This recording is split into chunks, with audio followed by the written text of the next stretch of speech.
All right, we're diving into a moment that's not just a story, it's the birth of a nation. And it all happens in this single, chaotic, desperate night.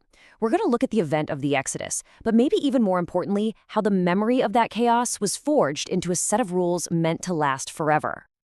So, just picture it. It's the dead of night in Egypt. A devastating plague has just swept through, and the most powerful man in the world, Pharaoh, has finally completely broken. I mean, these words on the screen, this isn't a negotiation. It's a panicked, desperate command. He's saying, get out right now. And this command from Pharaoh is a total surrender. Get this, he even asks for a blessing on his way out. It is a stunning reversal of power. He isn't just letting the Israelites go, he's practically begging them to leave. And you know, the pressure wasn't just coming from the top.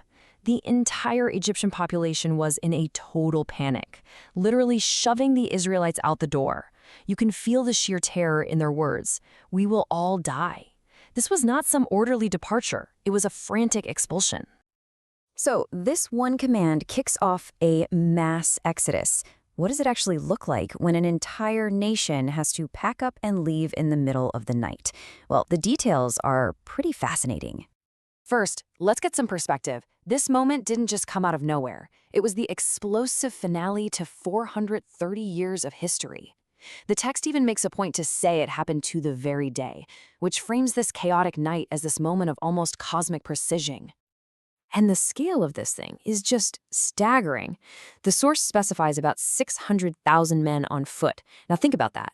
That number doesn't even count the women, the children, or as it says, the many other people who joined them. We're talking about a city-sized migration happening all at once. So what do you grab when you have to leave your home forever with absolutely no notice? This list tells such a story.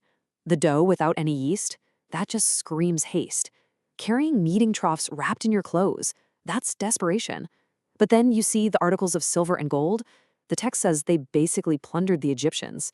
It's this final dramatic reversal of fortune. And this is where we see a simple object become this incredibly powerful symbol. This unleavened bread, which was a direct result of their frantic escape, is now forever known as the bread of haste. It's a tangible, edible piece of their history, a direct link right back to that moment of crisis and freedom. Okay, so the story doesn't just end with the escape. The next part is all about creating a system to make sure this night is never, ever forgotten. It's about taking a chaotic memory and turning it into a structured, lasting ritual. And this is so crucial. The rules for the Passover aren't random.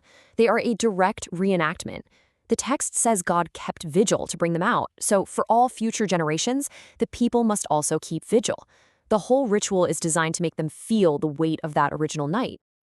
The ritual also started to define the community, right?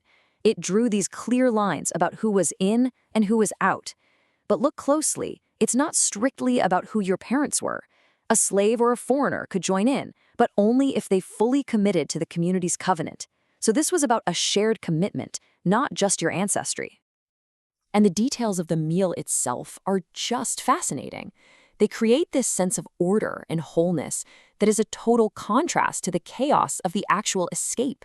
Eating together in one house, keeping the meal contained, not breaking any bones. It's all about creating a sacred, structured memory out of a very messy historical event.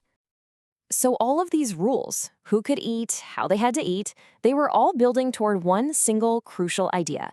How do you take this diverse crowd that just walked out of Egypt and turn them into a single, unified people?